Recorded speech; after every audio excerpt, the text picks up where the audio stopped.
Hello students and welcome back to our AS level psychology course. Today we'll be beginning a new section and this is all about memory. To begin with, we'll be looking at the multi-store memory model. So what is the multi-store memory model? It's basically a model that's going to show the information through our memory system. And this is a brief outline of what the model looks like. I'm going to briefly explain each part now, but don't worry because we're going to be going through each section bit by bit after this.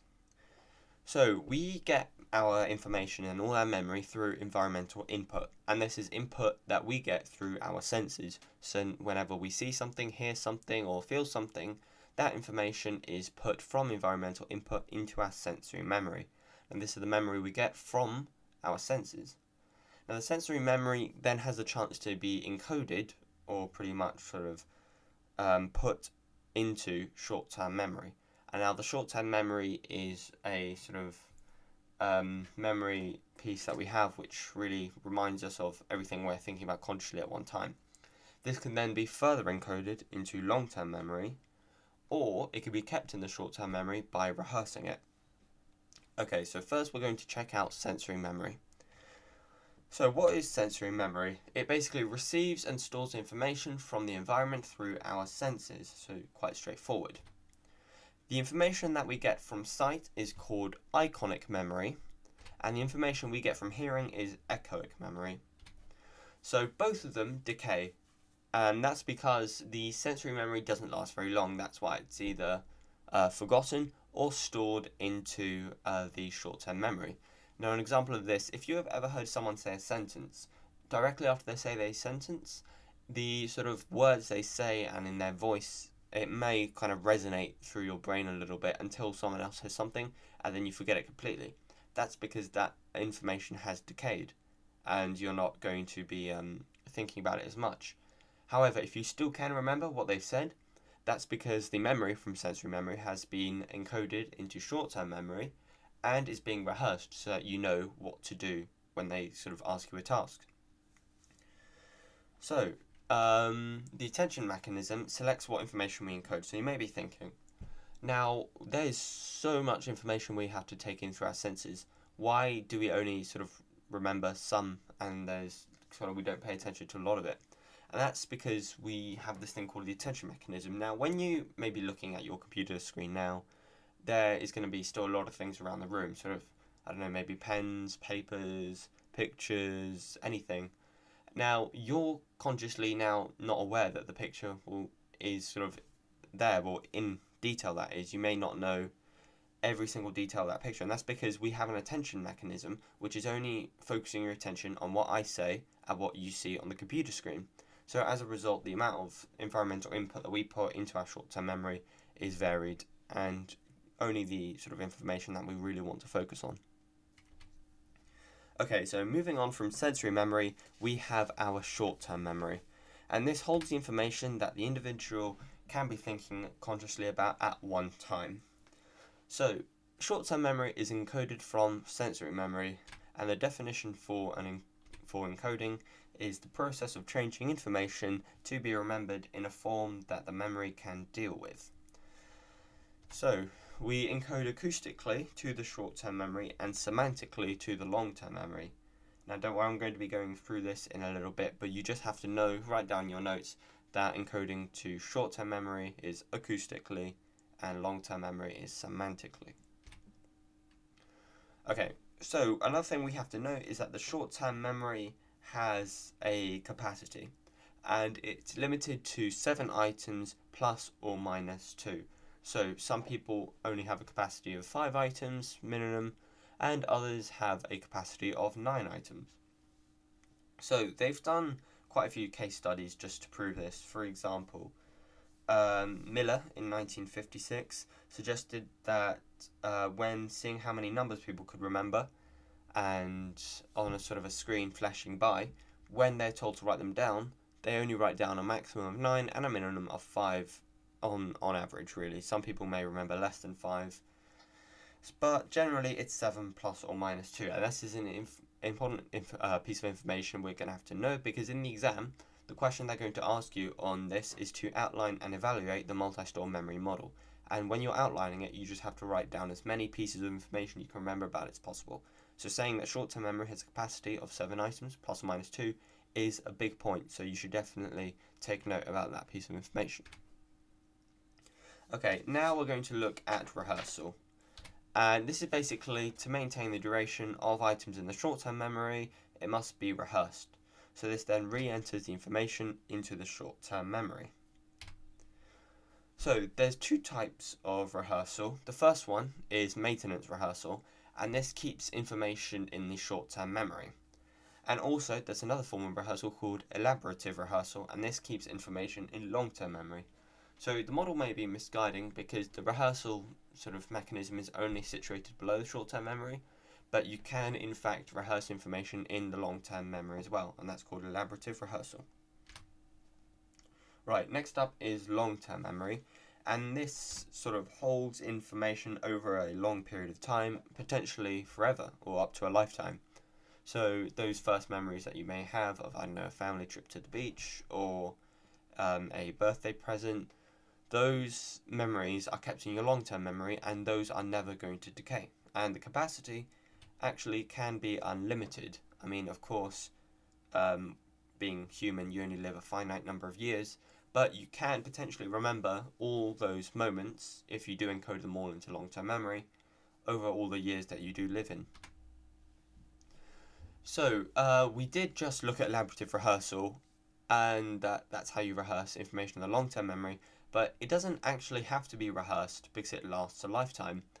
I believe elaborative rehearsal is only sort of talked about when you retrieve information from the long-term memory to the short-term memory, and that is possible. What that really means is that people can take sort of memories from the long-term memory and then talk about them and explain them in detail by talking about it in short-term memory, because the short-term memory, as we've gone through, is everything you're thinking about consciously at one moment in time.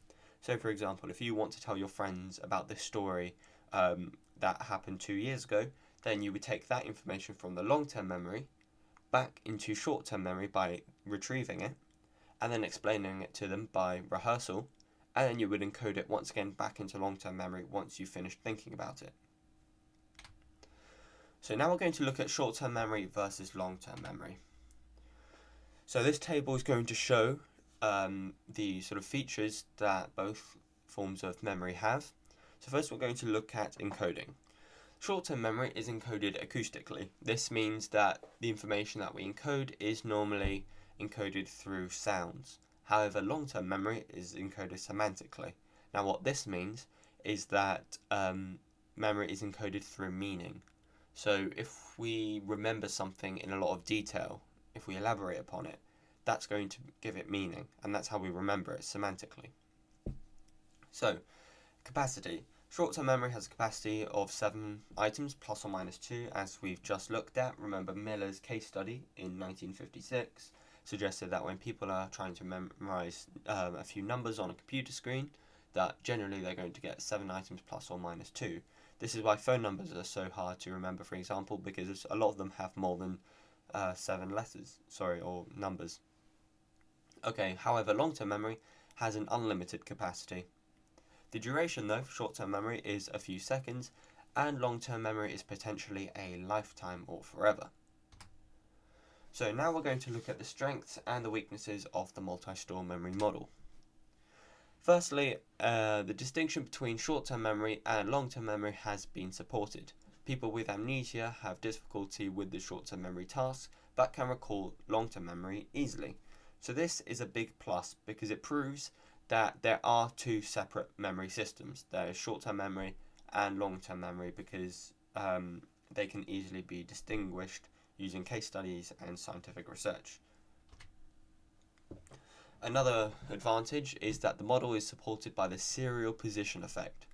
So this is basically an experiment run by Murdoch in 1962 that found that when participants had to remember a list of words, they'd remember the first few, which is called the primary effect, and the last few, called the recency effect. So this shows that the rehearsal mechanism does in fact work, and because the first numbers that we remember are the ones that have been rehearsed, and the last ones are the ones that haven't decayed yet, the middle ones we just haven't remembered at all because they haven't decayed and they haven't been rehearsed. So this proves that the rehearsal mechanism must, exist or be working at least. Okay, so now we're going to look at the weaknesses. Now the first weakness is that is a study done by Chalice and Warrington in 1974, and it showed that short-term memory doesn't have to come between sensory memory and long-term memory. This is because brain-damaged patients who lost short-term memory could still have past long-term memory. So as a result, it doesn't have to be sort of rehearsed and encoded to be kept in the long-term memory. So this kind of just suggests vaguely that there aren't two separate memory systems and it should all be one big system. But that has they haven't really come up with another model that Chalice and Warrington, that is, to explain that. But that is okay. So all you have to know is that there may not be a link between short-term memory and long-term memory. Also, there is an idea that long-term memory is challenged by how there are different types of memory. So there should be different stores for these different types. The first one is semantic, which is general information, procedural, which is how we do things, and episodic, which is past experiences. So long-term memory doesn't distinguish between these three types of memory. So as a result, we should either have three different long-term memory systems or just have it in more detail, because the fact that it just says long-term memory is pretty vague. Okay, the final weakness is that Chalice and Warrington also conducted an experiment on a case study for KF. Now, KF's short-term memory was restricted to only verbal material. However, acoustically encoded sounds that weren't words were also stored well. This shows that there isn't just one store for short-term memory. So this is similar to the second point. There could be more than one short-term memory store for either different types of information or sort of the different sort of information we get from our senses, from environmental input and sensory memory. So that's just something to think about, that maybe the model should be explained in more detail. Okay, so here we have some questions. What I'd like you to do is hide your notes and pause the video, have a go at attempting these 4 questions, and then whenever you are done, hit play and check to see if you've got them right. Okay, so here are the answers. If you did get all 4 of them right, congratulations, move on to the next video. But if not, just go through your notes once more or rewind the video to the place that you got it wrong, and just try out to see if you can get them all 4 of them right, so you can go into your exams very confident. Okay, so this has been the end of the lesson. Thank you so much for watching, and next lesson we will be looking at another memory model, and this is called the working memory model. So until then, I will see you next time.